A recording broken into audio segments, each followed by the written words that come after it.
Bismillahirrahmanirrahim. Assalamualaikum warahmatullahi wabarakatuh. Waalaikumsalam warahmatullahi wabarakatuh. Bismillah, alhamdulillah, wassalatu wassalamu ala rasulillah wa ala alihi wa sahbihi wa man walah. Wa la hawla wa la quwata illa billah. Rabbi syrah li sadri wa yassir li amri wahlul uqdatan min lisani yafqahu qawli. Allahumma faqihna fid din wa 'allimna at-ta'wil, amma ba'd. Ila hadratin Nabiil Mustafa sallallahu alaihi wasallam wa ala alihi wa azwajihi wa dzurriyyatihi wa ahli baitihi wa ila hadrati ikhwanihi minal anbiya'i wal mursalin wal awliya wasy syuhada'is salihin wal 'amilin al musannifin al mukhlasin wa nakhussu khususan abaina wa ummahatina wa li ajdadina wa jaddatina wa li masyayikhina wa liman lahu haqqun 'alaina wa nakhussu sayh hujjatal islam wa imam al 'arifin Syekh Ahmad Ibnu Athaillah As-Sakandari. Syallillahi lahumul Fatihah. A'udzu billahi minasy syaithanir rajim. Bismillahirrahmanirrahim. Alhamdulillahi rabbil alamin. Arrahmanir rahim. Maliki yaumiddin. Iyyaka na'budu wa iyyaka nasta'in. Ihdinas siratal mustaqim. Siratal ladzina an'amta 'alaihim ghairil maghdubi 'alaihim waladdallin. Amin. Bismillahirrahmanirrahim. Qala al-muallifu rahimahullahu ta'ala wa nafa'ana bihi wa bi'ulumi fid dharain, amin. Qala, halaman 22 paling bawah, nomor 11. Qala al-imam asy-syekh Imamul Arifin Ahmad Ibnu Athaillah As-Sakandari rahimahullahu ta'ala, idfin wujudaka fi ardil khumuli fama nabata mimma lam yudfan la yatimmu nataijuh. Idfin itu kuburlah gitu. Jadi dafana itu artinya menguburkan, memakamkan, ya menguburkan atau menimbun. Kuburlah wujudaka atau timbunlah kehadiranmu atau dirimu fi ardil khumul, di dalam bumi ketidaktenaran, ketidakterkenalan, keasingan. Jadi kuburlah dirimu di dalam bumi ketidakterkenalan. Artinya sembunyikan dirimu, jangan sampai terkenal gitu. Kita kan senangnya kalau terkenal kan ya. Kalau banyak yang kenal itu suka itu. Kalau kita punya anak misalnya terkenal atau punya teman, punya suka lah sama kita yang terkenal. Kalau banyak yang kenal itu suka. Tapi kata Ibnu Athaillah, kuburkan dirimu di dalam bumi ketidakterkenalan, ketidaktenaran. Hindari, jauhi keterkenalan itulah. Fama nabata mimma lam yudfan la yatimu nataijuhu, atau di redaksi lain la yatimu nitajuhu. Karena tidak akan tumbuh sebuah pohon atau tanaman lam yudfan, yang tidak ditimbun, atau kalau ada tumbuhan yang tidak ditimbun gitu, la yatimmu nataijuh atau nitajuhu, tidak akan sempurna buahnya, tidak akan sempurna tumbuhnya, tidak akan sempurna hasilnya. Coba kalau ada pohon tumbuh nggak ditimbun, bedakan antara pohon yang benihnya itu ditimbun dengan yang di permukaan. Jadi kata beliau, kalau ada pohon tumbuh benihnya itu nggak ditimbun, itu bijinya itu apa ya, benih ya namanya, itu nggak ditimbun. Coba kalau kita nanam dulu ya, waktu di kampung itu nanam jagung atau nanam apa saja, buah-buahan atau kacang-kacangan, itu kan ditimbun. Kenapa ditimbun? Karena kalau nggak ditimbun nggak kuat akarnya. Coba kalau kita nanam mangga aja kan digali gitu, digali supaya dalam. Tujuannya itu supaya akarnya kuat.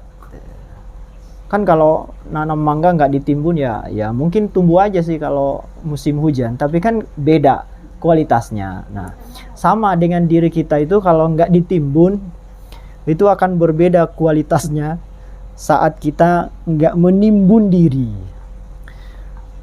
Jadi kata beliau, orang yang nyari atau mengejar keterkenalan itu nggak akan punya akar yang kuat gitu. Sementara orang yang menyembunyikan dirinya, menyembunyikan diri ini bukan berarti nggak mau bersosialisasi, nggak mau ketemu orang, bukan. Tapi saat dia beramal, dia benar-benar menjaga niatnya, nggak perlu dipuji orang gitu.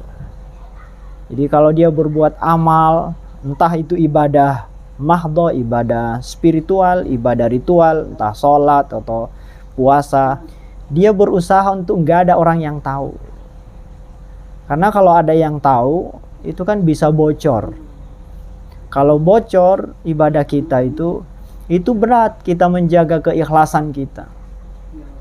Bagaimana mungkin kita mau menjaga kalau orang-orang sudah pada tahu? Orang pada tahu kan cuma dua itu, kalau nggak menghina, ya memuji. Kalau kebaikan kita diketahui orang, bocor ke orang lain, orang pasti memuji. Tapi kalau keburukan kita yang bocor, yang dibongkar, dia akan mencaci. Manusia kan cuma dua itu. Kalau nggak mencaci, ya memuji.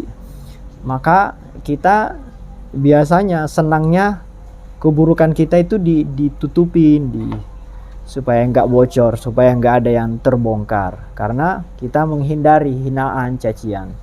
Tapi kalau kebaikan, kita malah berusaha membuka gitu, menyebarkan, supaya orang pada tahu semua. Nah, itu yang harus dihindari. Kalau dalam kajian tasawuf itu, keikhlasan itu menjadi kunci, Bu. Makanya ada istilah khalwat. Khalwat itu menyendiri. Menyendiri latihan sebenarnya. Latihan untuk kita berbuat tanpa diketahui orang. Jadi khalwat itu kan secara bahasa artinya menyendiri. Latihan aja. Jadi khalwat itu bukan kewajiban, hanya biasanya orang bertarikat tuh biasanya ada. Di latihan, misalnya menyendiri di dalam rumah yang sepi gitu, jauh dari perkampungan. Ada yang lebih ekstrim lagi, di dalam kelambu dari subuh sampai berhari-hari nggak keluar-keluar. Kalau makan dibawain ke dalam. Melatih diri bukan berarti kalau kita ketemu orang jelek, bukan. Itu melatih saja. Karena kalau orang sudah terlatih berbuat sendiri, nyaman dengan berbuat kesendirian, itu akan mudah, Bu. Ikhlas itu mudah. Kita kan sudah terbiasa dilihat orang, apalagi di syuting, terbiasa di potret, terbiasa nge-share foto-foto. Akhirnya terbawah gitu. Dikit-dikit diinfokan, dikit-dikit disebar. Akhirnya kalau kita berbuat tanpa diketahui orang, kayak enggak puas gitu. Nah, itu kan sudah penyakit sebenarnya, karena berbuat merasa butuh menge-share ke orang lain gitu. Jadi kalau berbuat tuh, kalau pengajian itu enggak bikin postingan tuh kayak ada yang kurang misalnya. Bukan berarti jelek, tapi itu bisa merusak niat gitu. Maka harus latihan tuh. Nah, kalau bisa kita harus punya amal tersendiri, ritual tersendiri yang nggak diketahui oleh orang lain. Jadi harus ada amalan andalan gitu yang orang nggak ada yang tahu, kita aja. Misalnya sebelum sholat misalnya ada zikirnya, nggak usah orang tahu. Ada bacaan apa gitu, sholat yang nggak usah ada yang tahu. Tapi kalau orang suka pamer, suka memperlihatkan, itu selain penyakit yang merusak amal, juga akan membuat ia terbebani, Bu, dalam hidupnya itu. Karena dia akan dipengaruhi oleh penilaian orang. Ini mohon maaf ya, kita ini jujur saja, kita kan manusia biasa, itu sering sekali apapun yang kita lakukan itu dipengaruhi oleh penilaian orang. Jadi kalau ada orang yang menilai, kita bangga gitu. Kalau ada orang yang menilai negatif, kita jadi sedih. Padahal kan orang lain tuh nggak punya pengaruh sama sekali dalam hidup kita itu. Misalnya orang lain menghina, apa kita sakit atau kita kelaparan, kan nggak ada efeknya gitu. Misalnya ibu-ibu ada yang nggak suka misalnya, biasa kan dalam pengajian ada yang nggak suka atau adalah siapa sih kita, orang Nabi Muhammad aja banyak yang benci. Kita itu kan kadang ada yang nggak suka kan sama kita. Nah, orang ini kan nggak punya pengaruh sama sekali, bukan berarti dia nggak suka lalu kita sakit-sakitan, lagi kita nggak enak makan, kan nggak. Tapi kenapa bisa mempengaruhi kita merasa sedih gitu, merasa nggak nyaman hidupnya? Mestinya nggak perlu terpengaruh gitu. Nah, karena kita menunggu penilaian orang gitu, kita mengharapkan penilaian positif dari orang, jadi akan membuat hati kita tersiksa. Kalau bawa tas baru ke pengajian terus nggak ada yang muji, itu kayak kok nggak perlu ya.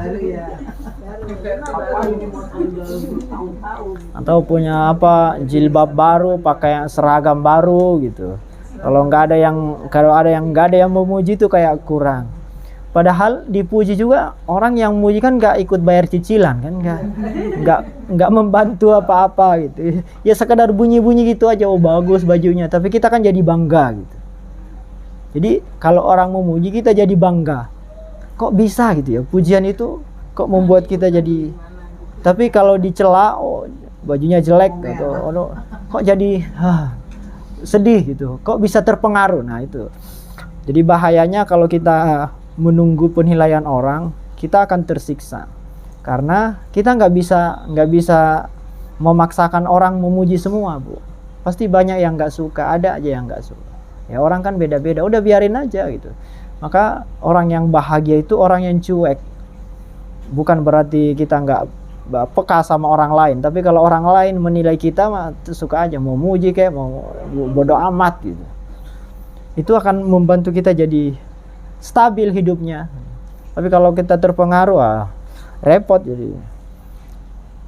Termasuk ya siapapun, termasuk keluarga sendiri, tetangga, kalau ada yang tidak dia senangi dari kita, udah biarin aja. Selama kita tahu itu baik, ya lakukan saja.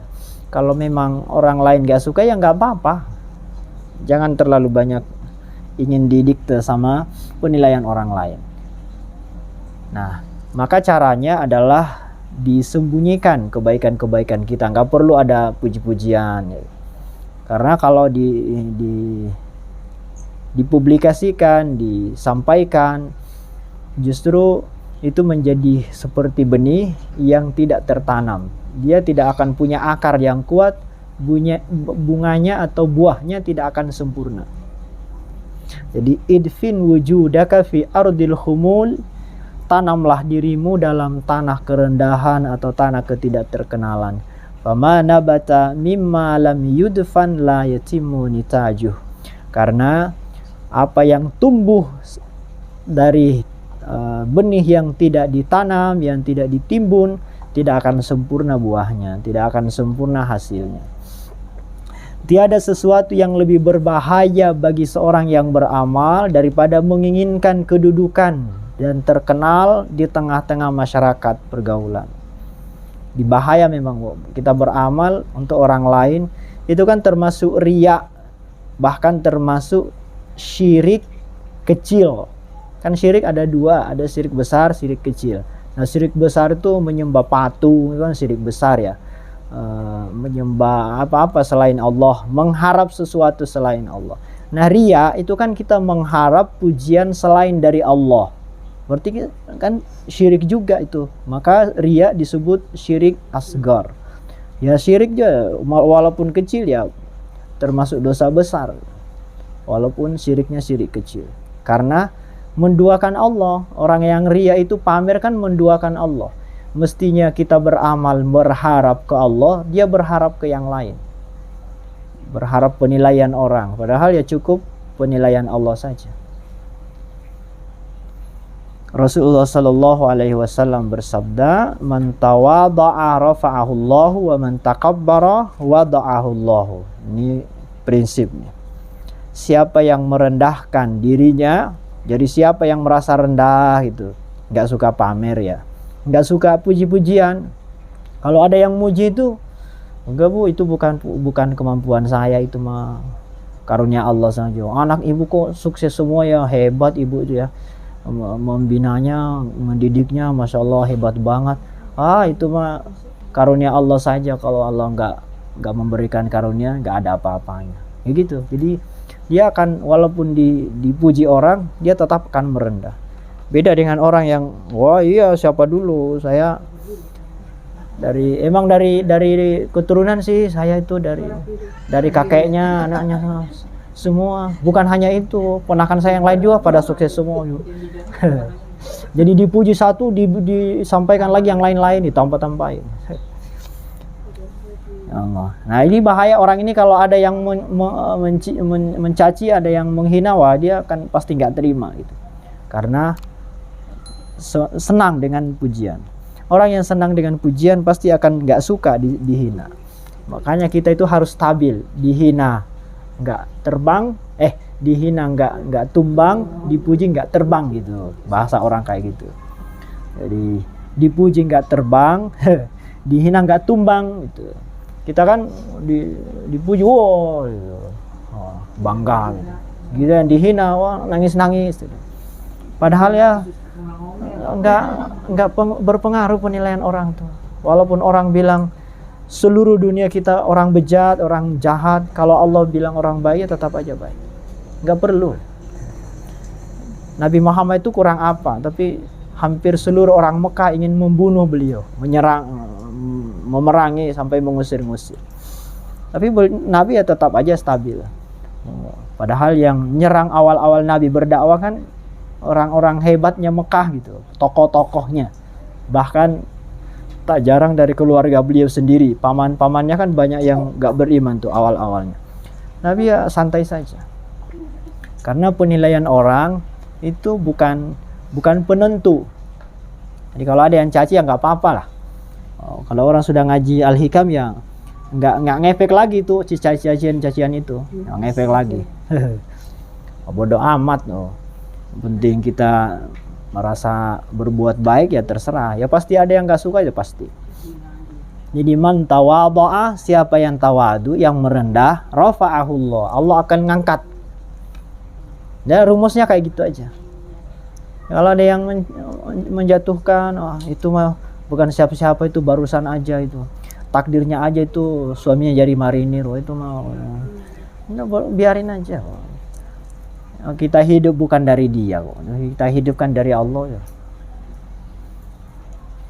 Cuma kan kita kayak nggak tega ya dihina gitu. Kita itu dari setetes air yang hina asalnya. Dari tanah itu diinjak-injak. Nggak perlu berharap dipuji-puji, diagung-agungkan. Kita memang dari air yang hina kok. Wa man takabbara wada'ahullah. Sebaliknya siapa yang mengangkat-angkat dirinya, takabur itu menganggap dirinya hebat gitu. Menganggap serba bisa, menganggap keluarganya paling keren lah gitu. Di antara bertetangga itu, wah keluarga saya yang paling darah hijau atau darah apa, orange. Nggak perlu membangga-banggakan keturunan, itu penyakit iblis tuh. Kita coba kalau kita baca sejarah dalam Quran itu, ketika dosa yang pertama kali dilakukan oleh makhluk kan takabur gitu. Iblis itu ketika disuruh sujud ke Adam, kan Adam baru saja diciptakan. Terus kata Allah, ini ada makhluk baru nih, manusia, insan. Malaikat-malaikat senior atau makhluk-makhluk senior termasuk malaikat dan iblis. Waktu itu iblis itu bagian dari malaikat. Jadi awalnya bahkan dalam sebuah riwayat, iblis itu panglimanya malaikat. Karena yang paling patuh. Jadi seluruh penduduk langit kalau dikumpulkan, dinilai lah, dinilai amal-amalnya, nggak ada yang ngalahin si iblis. Saking banyaknya amalnya, banyaknya sujudnya, banyaknya ibadahnya gitu.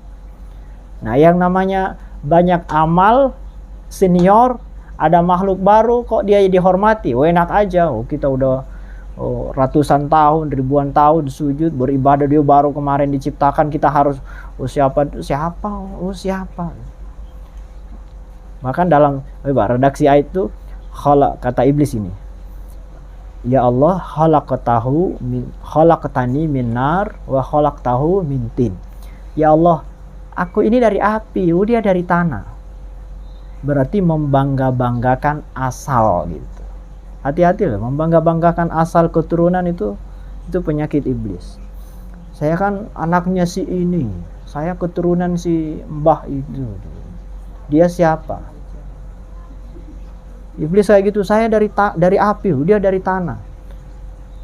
Coba kebodohan iblis adalah dari mana dia dapat info, dapat berita kalau api itu lebih baik dari tanah. Coba, saya lebih baik dari dia karena saya dari api, dia dari tanah. Dari mana api lebih baik dari tanah? Ini kan anggapannya saja. Jadi ego lah. Kita harus berusaha. Kita itu hanya banyak disiksa dalam hidup ini oleh ego. Ego itu banyak sekali. Mungkin nanti suatu saat kita akan bongkar ego-ego itu. Lapisan-lapisan, bagian-bagian ego.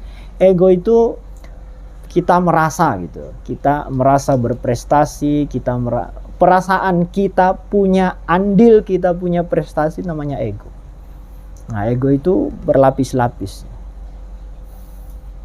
Jadi apapun yang kita lakukan, bentuk ibadah misalnya, kita habis sholat, habis pengajian, kenapa kok kita nggak boleh sombong, kita nggak boleh merendahkan orang lain? Karena amal itu sama prinsipnya dengan harta, Bu. Ilmu itu sama itu. Ilmu, harta, amal. Harta kenapa? Coba orang kaya itu kenapa nggak boleh sombong? Kenapa nggak bagus kalau sombong? Karena dia hanya dititipi kan. Jadi dia usaha, dia bisnis apa segala macam. Tapi kan itu kan hanya membuka jalan. Usaha, kerja itu kan hanya membuka jalan. Kalau Allah nggak memberi, nggak akan ada. Maka kata Allah, wa atuhum mimma lillahi alladzi atakum. Keluarkanlah harta yang hartanya Allah. Jadi kalau Allah nyuruh kita sedekah, itu di dalam surah An-Nur Allah bilang, wa atuhum mimma lillah. Berikan hartanya Allah yang Allah berikan kepadamu. Jadi Allah nggak bilang keluarkan hartamu, enggak. Allah bilang keluarkan hartanya Allah. Berarti walaupun kita punya buahnya, ya tetap kepunyaan Allah. Wa atuhum mimma lillahi. Surah apa itu? Surah An-Nur, Nur ayat 34. Allah bilang gitu. Wa atuhum mimma lillahi. Berikanlah, keluarkanlah hartanya Allah. Alladzi atakum, yang Allah berikan kepadamu. Nah, oke, harta kepunyaan Allah. Maka sekaya apapun kita nggak boleh sombong. Yang kedua, ilmu. Kita cerdas, banyak ilmu, banyak pengetahuan juga nggak boleh, karena itu hanya titipan Allah. Nah, amal juga sama, Bu. Kita rajin sholat, rajin puasa, itu juga pemberian Allah juga gitu. Jadi kalau orang kaya nggak boleh bangga, orang soleh juga nggak boleh bangga gitu. Karena kita bisa ngaji, bisa baca Quran, itu kan karena diberi hidayah oleh Allah. Makanya kemarin di kajian Ahad pagi itu, pemberian Allah kita dalam beramal itu 3, Bu. Jadi pemberian Allah saat kita beramal soleh itu 3. 1, taufik. Taufik itu hidayah ya, hidayah dan taufik. Kita diberikan petunjuk untuk mau melakukan. Oke? Jadi sebelum kita sholat kan kita diberi kemauan. Kalau nggak diberi kemauan oleh Allah kan, ya bisa aja kita nggak mau, nggak usah lah. Ngapain sholat? Tetangga saya nggak sholat, kaya. Atau tetap aja makan kok, teman saya tuh nggak pernah sholat tapi tetap aja hidup makan. Kan bisikan-bisikan iblis kan banyak. Ngapain gitu? Jadi kalau Allah nggak ngasih kemauan, nggak mungkin kita ibadah, nggak mungkin. Kita melakukan ibadah itu diberi taufik oleh Allah, diberi bimbingan lah untuk mau. Jadi untuk mau ibadah itu bukan prestasi kita loh. Ibu mau menutup aurat itu bukan prestasi, itu pemberian Allah yang harus disyukuri. Gitu. Nah, yang kedua selain taufik, Allah memberikan itmamut taksir. Allah memberikan penyempurnaan pada amal kita yang kurang. Maka ada ayat yuslih lakum a'malakum. Allah yang menyempurnakan amal. Karena nggak mungkin kita ibadah itu sempurna, itu nggak mungkin. Coba, pernah nggak kita sholat itu sempurna, Bu? Dari takbir sampai salam itu nggak ada yang nggak ada cacatnya sama sekali, nggak ada kurang khusyuk, bacaannya sempurna, penghayatannya full, nggak ada itu. Amal kita kan malah lebih banyak kurangnya malah. Ya. Kalau coba puasa kita, pernah nggak kita berpuasa nggak melakukan dosa sama sekali saat puasa? Coba, jadi betapa amal kita itu kan banyak sekali cacatnya, masih butuh diperbaiki ya. Kalau kayak rumah itu banyak bocor-bocornya, bolong-bolongnya, butuh ditambal-tambal gitu. Nah, yang memperbaiki itu Allah. Jadi Allah itu selain memberi hidayah, juga memperbaiki amal kita yang kurang.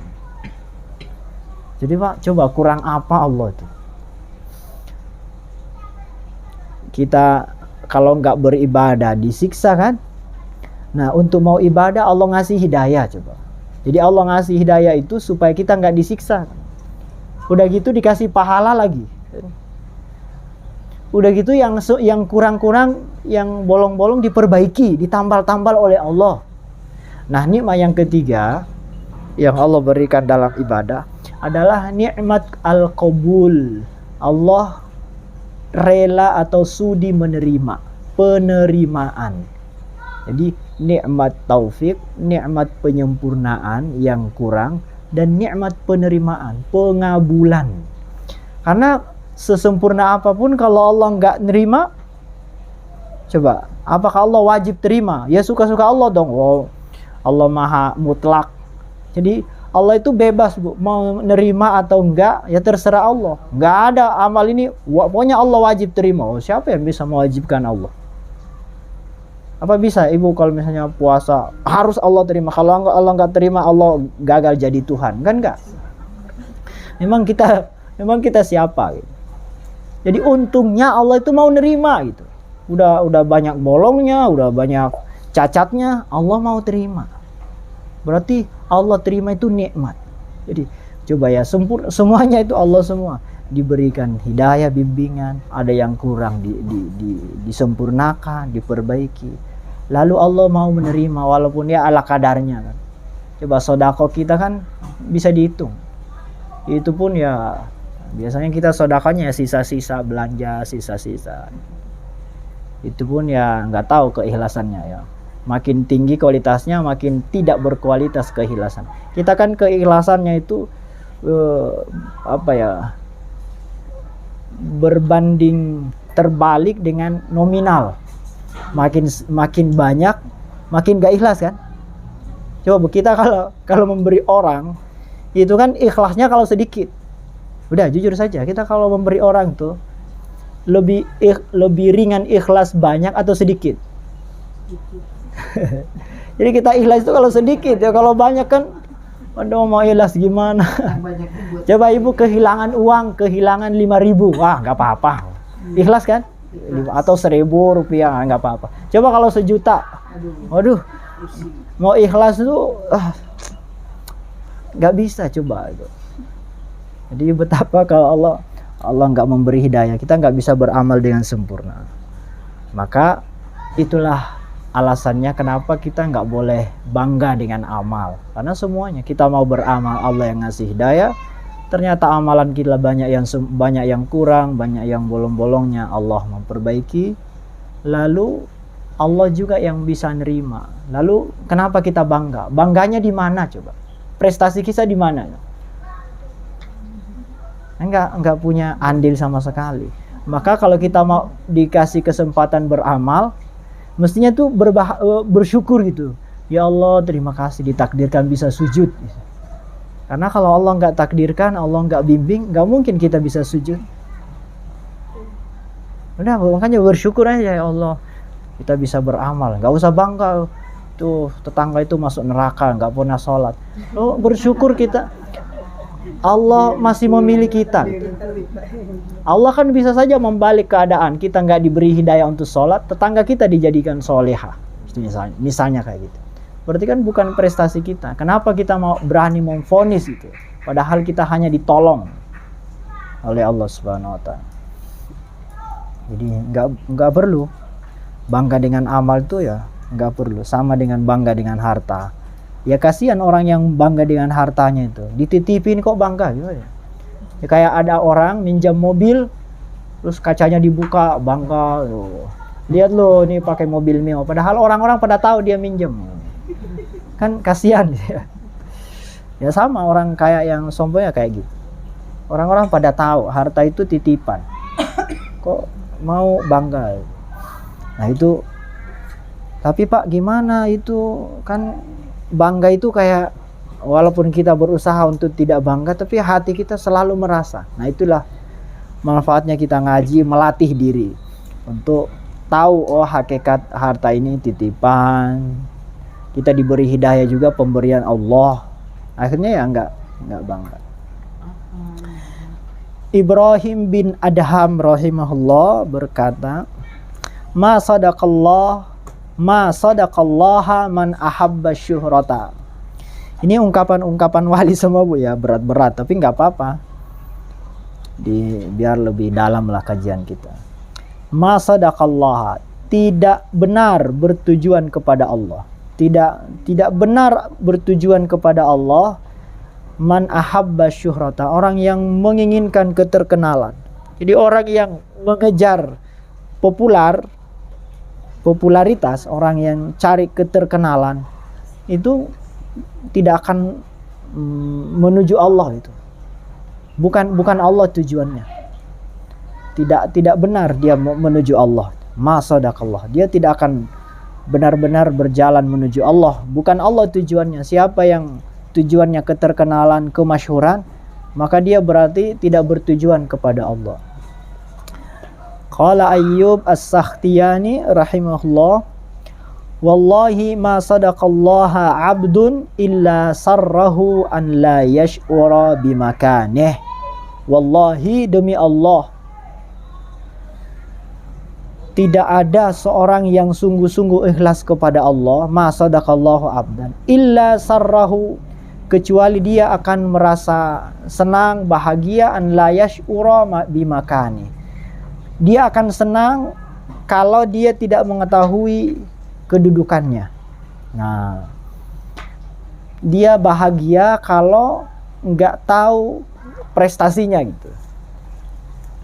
Kita kan biasanya nyari, saya kayaknya udah soleh, jadi berusaha tahu, kepengen, waduh saya kayaknya udah penghuni surga. Bangga kalau dia tahu dirinya soleh. Padahal justru yang bagus, yang ideal, kita nggak perlu tahu kita ini soleh apa enggak gitu. Ya nggak perlu tahu. Yang penting kita berusaha untuk berbuat baik. Tapi bukan berarti kita sudah jadi baik gitu. Jadi jangan menganggap diri kita sudah baik lagi. Biar kita berusaha menjadi orang baik, tapi jangan merasa sudah baik. Karena kalau sudah merasa baik kan sudah merasa ada kedudukannya di sisi Allah gitu. Kalau merasa sudah punya kedudukan di sisi Allah, kan berarti merendahkan yang lain. Wah saya udah tinggi makomnya, saya udah pengajian tasawuf, saya mah udah bertahun-tahun ngaji kitab hikam. Yang lain-lain ya baru ngaji fikih ya. Udah beda lah kelasnya. Kita udah pengajian wali. Allah. Oh ya. Jadi ada nasihat para ulama, seorang itu makin tinggi makomnya, dia akan makin merasa rendah. Jadi semakin tinggi kedudukan seseorang, dia akan merasa semakin rendah. Jadi kalau orang merasa tinggi, itu ciri-ciri orang yang rendah. Jadi kalau udah merasa, saya udah jauh pengajian saya udah ilmunya sudah banyak. Nah ciri-ciri orang yang ilmunya sedikit. Jadi ciri-ciri orang yang ilmunya sedikit merasa ilmunya banyak. Paham ya Bu ya? Iya. Orang kaya itu nggak ada yang merasa kaya. Karena tahu saya masih banyak kekurangan. Ulama kiai-kiai itu akan merasa ilmu saya belum seberapa gitu. Jadi makin tinggi makin merasa rendah. Yang merasa tinggi itu ciri-ciri orang yang rendah malah. Jadi nggak perlulah merasa sudah baik, karena kalau merasa sudah baik itu nanti nggak perlu ngaji lagi, nggak perlu banyak ibadah lagi, saya udah banyak. Nanti kayak iblis. Mu'adz bin Jabal radhiyallahu anhu berkata, Rasulullah sallallahu alaihi wasallam bersabda, ini penjelasan dari Rasulullah ya tentang niat atau riya itu. Inna yasiran minar riya'i syirkun. Sesungguhnya riya yang sedikit atau bagian kecil dari riya itu, bukan riyanya, bagian kecil dari riyanya sendiri itu sudah syirik. Jadi kalau ada keinginan untuk pamer gitu, kalau kita beramal ada keinginan ingin diketahui orang dikit. Nah, itu sudah syirik. Sudah menduakan Allah. Wa inna man 'ada auliya Allahi faqad barazallaha bil maharabah. Siapa yang memusuhi seorang waliullah, memusuhi wali Allah, jadi merasa merendahkan. Memusuhi wali Allah itu termasuk menghina orang yang kelihatannya enggak terkenal gitu. Kelihatannya dia bukan orang hebat. Jadi kalau ada orang kelihatannya sederhana, lalu kita menghina dia. Gitu. Jangan sampai kan dia wali Allah. Kita kan nggak tahu orang lain. Mungkin punya amalan tersendiri. Jadi kalau kita jalan, misalnya ada penjual di pinggir jalan tuh kayak orang miskin, orang biasa, sederhana sekali. Itu hati-hati. Karena kita nggak tahu, apalagi orang di kampung, termasuk di Jakarta. Kalau kita ada penjual-penjual apa gitu, penjual sayur kayak, penjual apa kayak gitu, buah-buahan. Itu jangan karena dia jualan di pinggir jalan, lalu kita merasa lebih dari dia. Karena kita pakai mobil, ya di pinggir jalan, jualan jalan kaki misalnya. Hati-hati ya. Itu kita nggak tahu amal orang ini. Nah, bisa jadi dia bagian dari wali-wali Allah. Nah, siapa yang menghina orang-orang kayak gitu, itu berarti melawan Allah.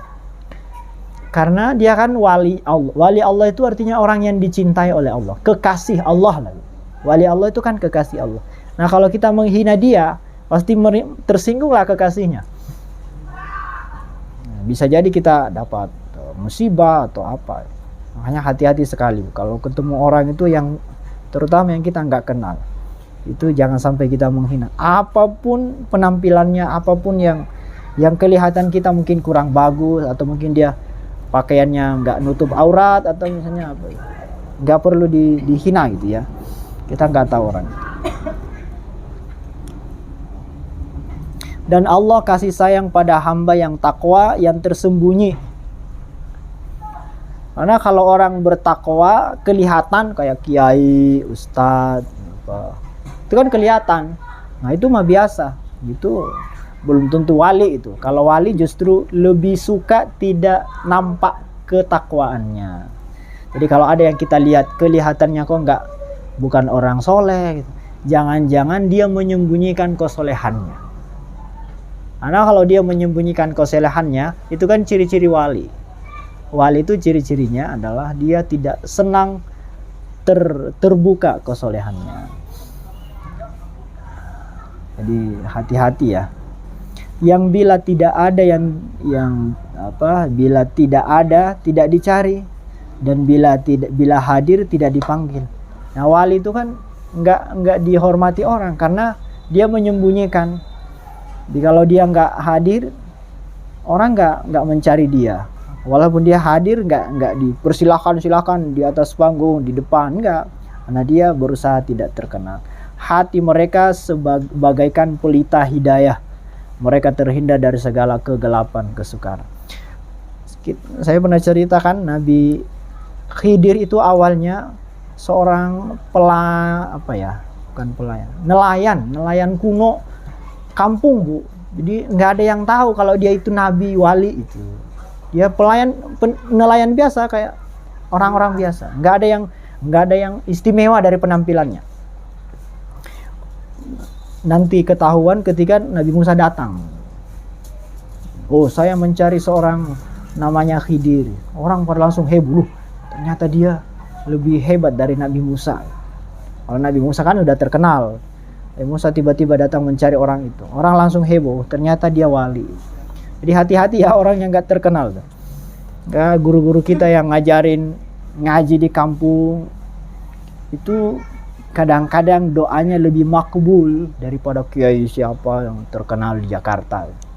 Nah, kalau pulang kampung itu seakan kita itu ya bersedekah lah atau apalah ke yang pernah ngajari kita di kampung. Karena biasanya orang-orang kampung itu lebih tinggi makomnya di sisi Allah. Karena jauh dari keterkenalan, jauh dari popularitas. Nah, popularitas itu kan penyakit sebenarnya yang banyak menjatuhkan orang. Jadi usahakan silaturahim pada guru-guru kita yang di kampung itu. Karena mereka kadang-kadang doa mereka itu lebih menembus langit daripada kiai-kiai atau ustadz-ustadz terkenal di Jakarta.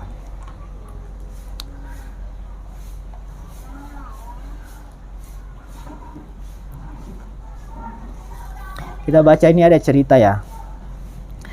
Abu Hurairah radhiyallahu anhu meriwayatkan,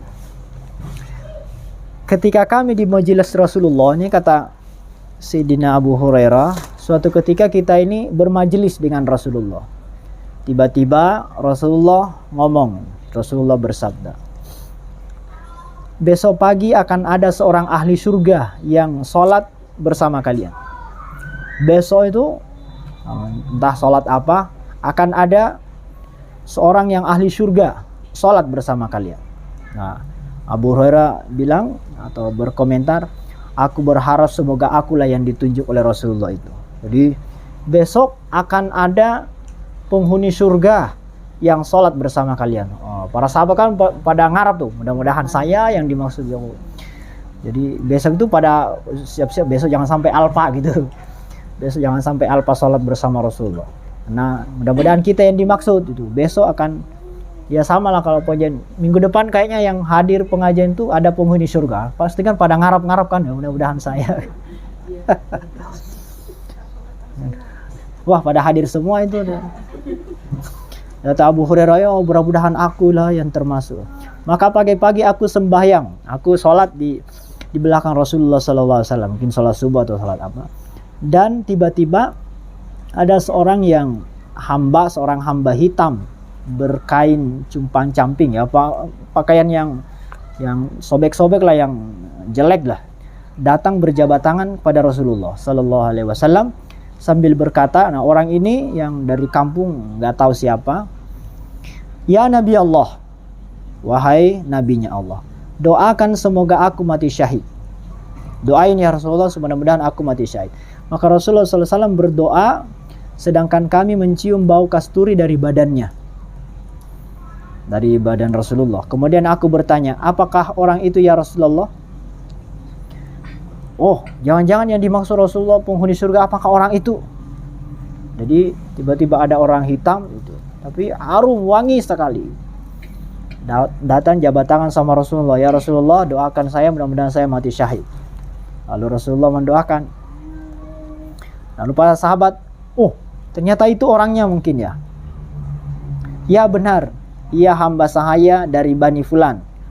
Lalu Abu Hurairah berkata, mengapa tidak kau beli dan kau merdekakan ya Nabi Allah? Ini kan budak, kenapa nggak dibeli? Jadi dulu kan budak itu diperjualbelikan, bisa dibayar ya. Lebih hina dari pembantu. Kalau pembantu kan bukan budak. Kalau budak itu lebih rendah lagi, diperjualbelikan pokoknya. Di budak itu ya Rasulullah, kenapa engkau nggak merdekakan saja? Lalu Nabi bilang gini, bagaimana aku akan dapat berbuat demikian? Bagaimana aku bisa memerdekakan bila Allah menjadikannya seorang raja di surga? Ngapain aku merdekakan? Oh dia sudah jadi raja di surga. Jadi walaupun di dunia dia budak, dia itu panglima di surga.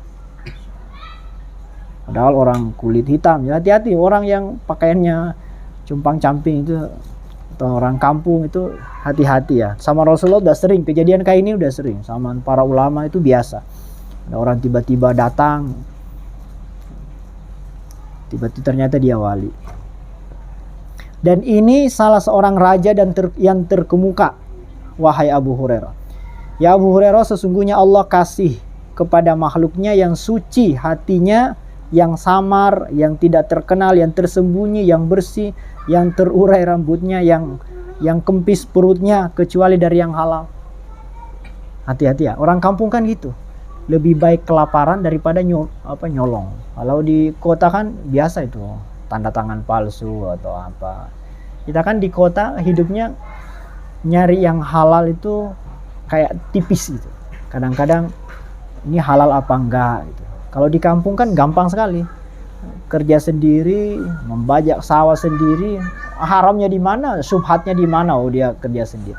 Nah kita kan harta kita, penghasilan kita ini kadang-kadang ada yang halus itu, ada yang syubhat, nggak jelas halal haramnya. Hati-hati orang-orang yang tidak terkenal itu yang rela kempis perutnya demi mencari yang halal. Yang bila akan masuk kepada raja tidak diizinkan karena dia kayak gembel gitu. Dia nggak akan diizinkan masuk istana. Oh dia kelihatannya kayak gitu kok. Bila meminang wanita bangsawan tidak akan diterima. Emang dia siapa gitu. Karena orang nggak tahu makamnya.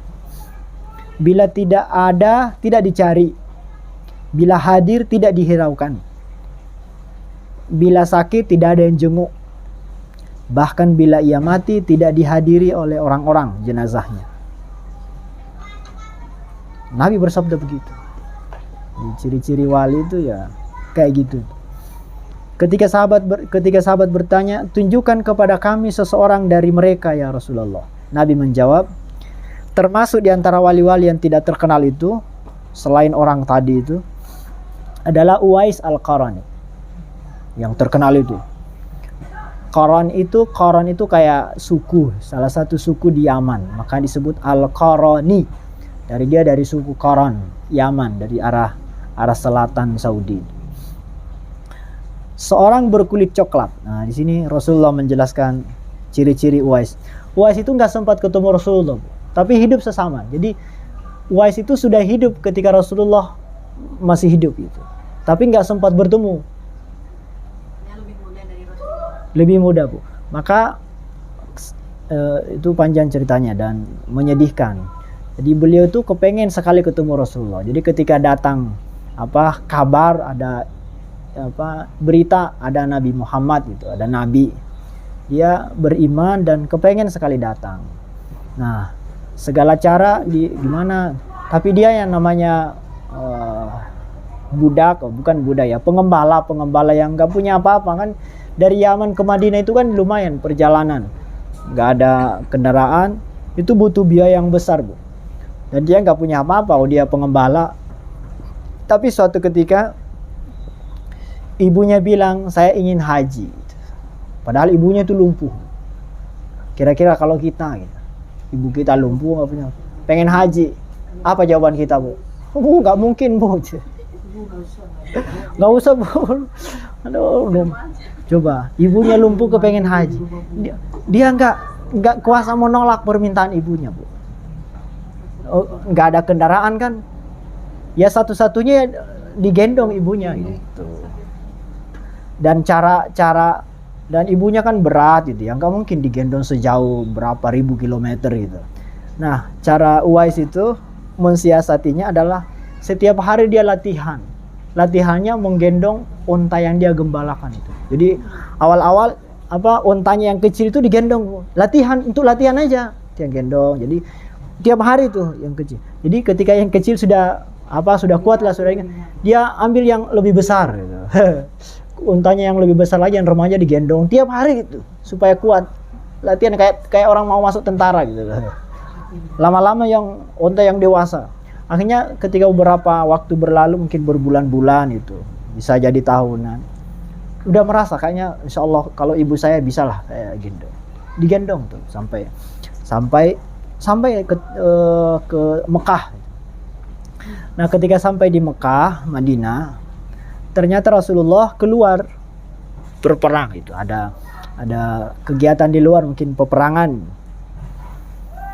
Gimana ini nggak ketemu Rasulullah gitu, mau ditungguin Rasulullah pulang kapan belum tahu.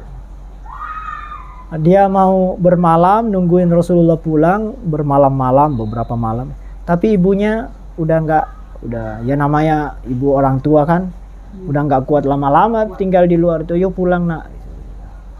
Ya keinginannya bertemu Rasulullah akhirnya diurungkan. Ya, gimana lagi ya, permintaan ibunya kepengen pulang. Akhirnya ya udah nggak apa-apa. Mudah-mudahan di kemudian hari bisa ketemu Rasul. Akhirnya dia putuskan untuk pulang. Akhirnya nggak ketemu Rasulullah Sallallahu Alaihi Wasallam. Nah cuman orang ini walaupun nggak ketemu Rasulullah, Rasulullah tahu orangnya. Gitu. Diberitahu oleh Allah, dikasih wahyu. Bahkan Sayyidina Umar, Sayyidina Ali itu dikasih info khusus, pesan khusus. Kata Rasulullah, ya Umar, ya Ali, kalau engkau ketemu Uwais, itu bukan ciri-cirinya ini di sini. Kata beliau, kalau ketemu orangnya minta didoakan oleh dia. Coba, kurang apa Sayyidina Umar tuh? Kan sahabat terbesar kedua setelah Abu Bakar kan? Min kibaris sahabat. Yang dijamin surga kan Sayyidina Umar, Sayyidina Ali dijamin surga. Itu saja masih minta kalau ketemu Uwais minta didoakan sama Uwais. Rasulullah bilang begitu. Ya Allah, kayak apa itu?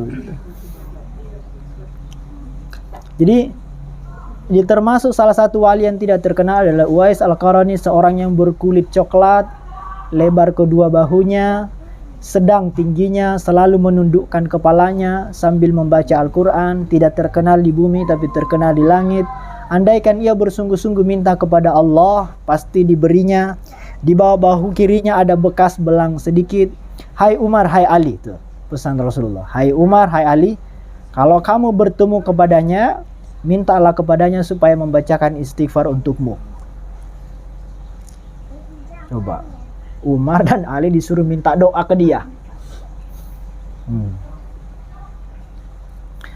Itu panjang berceritanya, tapi waktu ketemu Sayyidina Umar itu kan beliau ketika musim haji ditungguin Bu sama Sayyidina Umar. Kan kata Rasulullah, cari dia kalau ketemu gini-gini. Ketika Rasulullah sudah wafat, Umar jadi khalifah, Sayyidina Abu Bakar berlalu, Sayyidina Umar jadi khalifah, ditungguin tuh.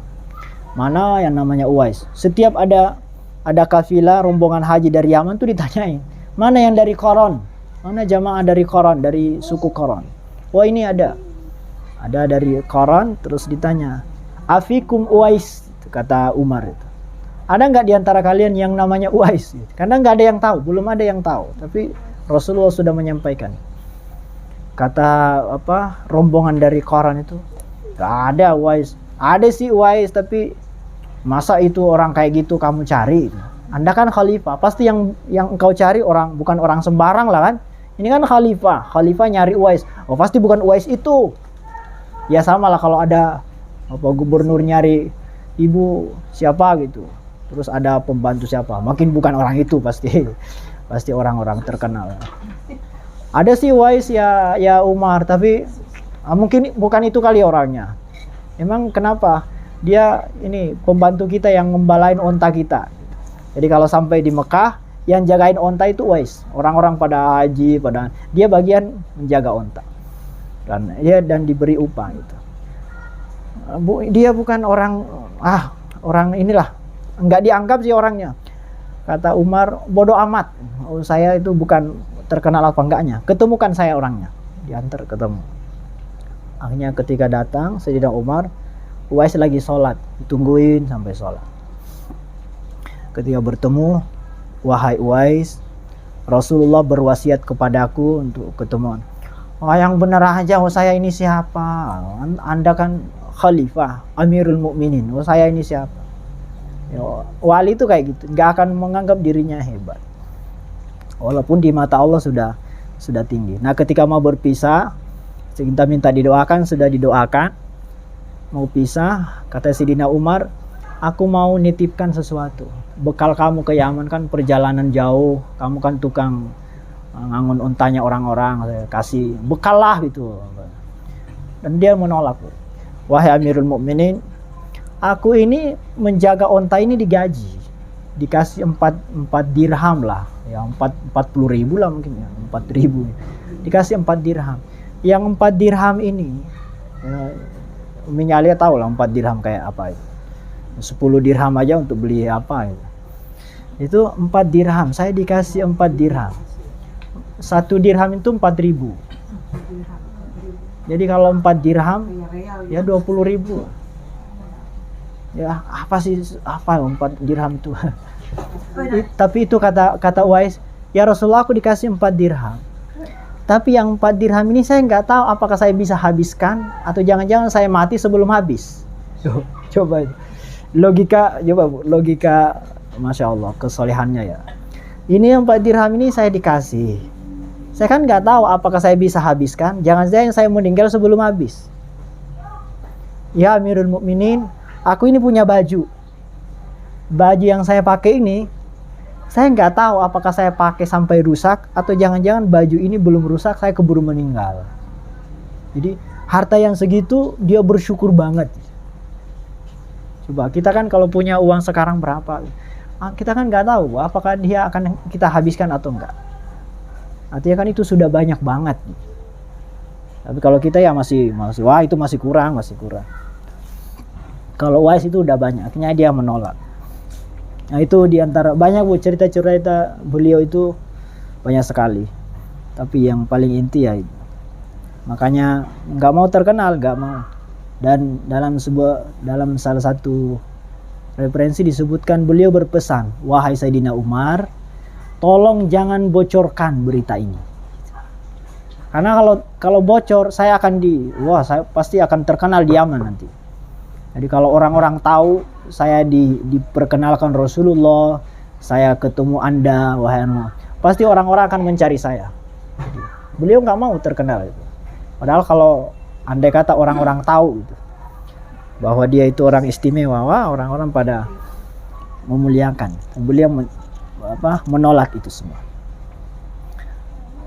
Cerita-cerita kayak gitu itu membuat kita jadi termotivasi betapa kemuliaan di sisi Allah itu nggak dilihat dari penilaian orang di dunia ini. Mungkin orang di dunia ini nggak ada yang tahu dia siapa-siapa. Mungkin dia tukang sapu, mungkin dia tukang pembantu, tapi bisa jadi di sisi Allah dia kekasih Allah. Jadi sama sekali banyak sekali cerita kayak gitu. Dia pengembala atau apa. Jadi nggak perlu untuk mulia di sisi Allah, nggak perlu ngejar. Wah saya harus punya sekolah, saya punya yayasan, saya harus bangun masjid, nggak perlu. Yang penting beribadah kepada Allah dengan ikhlas dah. Ibadah yang ibu lakukan, yang mampu kita lakukan dengan ikhlas sudah cukup. Nggak perlu jadi pimpinan pondok, jadi bos, jadi menteri sosial, nggak perlu. Jadi kepala pemberdayaan perempuan, nggak perlu. Atau harus jadi ibu lurah, ya nggak. Jadi mulia di sisi Allah itu, saya kan nggak punya jamaah, saya bukan ustazah, bukan yang ngisi pengajian, bukan itu ukurannya. Justru kadang-kadang orang yang kecil di mata kita itu bisa jadi mulia di sisi Allah karena keikhlasannya. Jadi yang mengangkat derajat di sisi Allah itu karena keikhlasan, merendahkan di mata orang lain. Justru kalau kita punya kedudukan itu malah bahaya, Bu. Ibu punya lembaga, punya yayasan misalnya. Nah itu berpeluang kalau kita datang ke yayasan itu kan orang-orang pada cium tangan, wah itu malah waduh bisa membuat kita jadi bangga kan. Jadi justru kalau kita nggak punya apa-apa, itu peluang untuk bisa menjadi orang yang ikhlas. Jadi kalau di kantor kita bukan siapa-siapa, kayak karyawan biasa, itu enak tuh, nggak ada beban kan. Tapi kalau kita jadi bos, waduh. Tapi bukan berarti nggak boleh jadi bos, ya bagus juga sih. Asal rendah hati aja, nggak usah banyak banget. Ya cukup ya Bu. Nanti ini kita terakhir ya di halaman 24 itu kita selesaikan. Ma nafa'al qalba syai'un mithlu uzlatin yadkhulu biha maidana fikratin. Tidak ada sesuatu yang sangat berguna bagi hati sebagaimana menyendiri untuk masuk ke medan fikir, medan tafakur. Ini sama lanjutannya ya. Jadi tidak ada yang bisa membuat hati kita itu bermanfaat atau bersih yang melebihi manfaatnya uzlah. Jadi uzlah ya sama tadi itu, menyendiri atau berusaha untuk tidak terkenal, itu uzlah namanya. Jadi ibu kalau sering ibadah sendiri-sendiri, banyak ibadah yang dilakukan seorang diri gitu, bukan berarti berjamaah tidak bagus, tapi usahakan ada ibadah yang sendiri kita lakukan. Karena antara kita dengan Allah aja yang tahu. Jangan ketahuan semua. Banyakin ibadah yang kita lakukan sendiri, rahasia antara kita dengan Allah. Kalau bisa, kalau membantu orang ya jangan sampai ketahuan. Kalau bisa. Bukan berarti kalau ketahuan jelek, tapi jadi sulit kita untuk menjaga keikhlasan itu. Cukup ya Bu ya. Nah, ini agak panjang, agak mengharukan kajiannya sore ini. Tapi ya memang harus kita kayak gitu. Ya, nggak usah mengejar harus punya kedudukan di mata orang. Kedudukan di mata Allah itu nggak selalu orang yang punya kedudukan di mata manusia. Ya, bisa jadi di mata manusia orang biasa, orang nggak punya apa-apa, bukan siapa-siapa, nggak dipandang sama sekali. Tapi di mata Allah punya kedudukan yang tinggi, karena dia merasa rendah di mata manusia. Jadi enaknya jadi orang biasa gitu, susah sombong. Oke, sekian, mudah-mudahan ada manfaatnya dan mudah-mudahan kita semua dibimbing oleh Allah Subhanahu wa taala untuk jadi orang-orang yang biasa-biasa lah, yang selalu merendah, nggak jauh dari sifat keangkuhan, kesombongan, ketafakuran, ketakaburan. Ya, mudah-mudahan kita tetap beramal, mengejar amal yang sempurna, berusaha maksimal mendekatkan diri kepada Allah, beramal sebanyak-banyaknya. Tapi mudah-mudahan amal itu tidak membuat kita jadi tinggi diri, bangga hati, merasa banyak kemuliaan, merasa banyak amal. Tapi tetap kita jadi ahli tawadu, ahli syukur, karena yang membuat kita beramal itu hanyalah karena karunia Allah saja, bukan karena prestasi kita. Al-Fatihah.